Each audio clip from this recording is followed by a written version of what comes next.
Hi, my name is Merritt Wilson, and today we'll be doing a formal analysis on The Weeping Woman by Pablo Picasso. So a little bit of background information. Pablo Picasso was a Spanish painter, sculptor, and printmaker. He is arguably one of the most famous artists of all time. Pablo Picasso's father was also an artist who painted birds and animals for a living, and he made most of his money off these paintings. Picasso attended the School of Fine Arts in Barcelona and learned many of his artistic qualities here. Cubism and Surrealism were some of the last types of art that he worked on, but some of his most popular as well.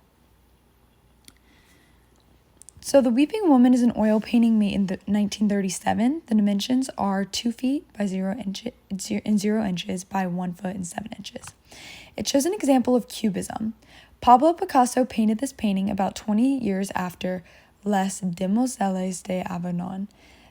The painting would be of a distressed woman who was dear and true to his real life. Her name was Dora Maar, and she was his mistress and muse. This painting would show Pablo transitioning from the many paintings he was making at the time, with the message of trauma and suffering after Spanish Civil War.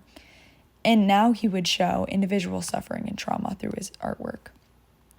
Picasso made this painting not only because it was true to his reality, but also because he wanted the audience to be able to relate to the distress in the women's eyes. The painting is now displayed in the collection of the Tate Modern in London since 1987. So the elements of design would be space is not something you have much of in this painting. Every single corner and spot on the page is filled with geometric and colorful shapes.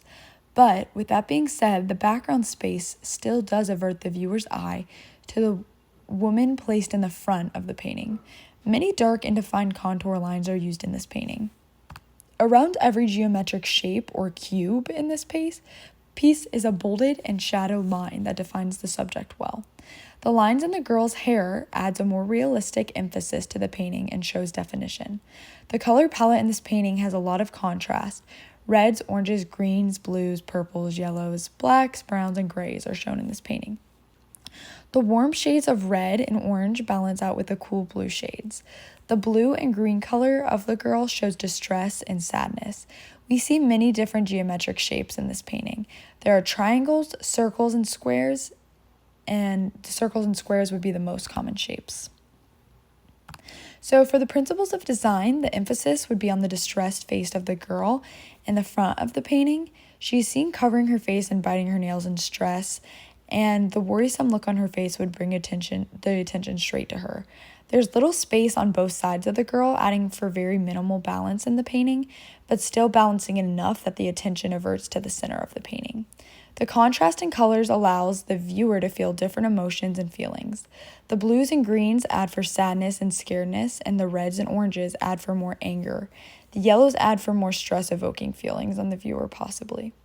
There's lots of movement in the painting as the eyes move all around at the different colors and shapes, but they eventually end back up on the scared and sad girl. The white space would be the yellow wallpaper in the room that she's in, and this adds for more evenness throughout the painting.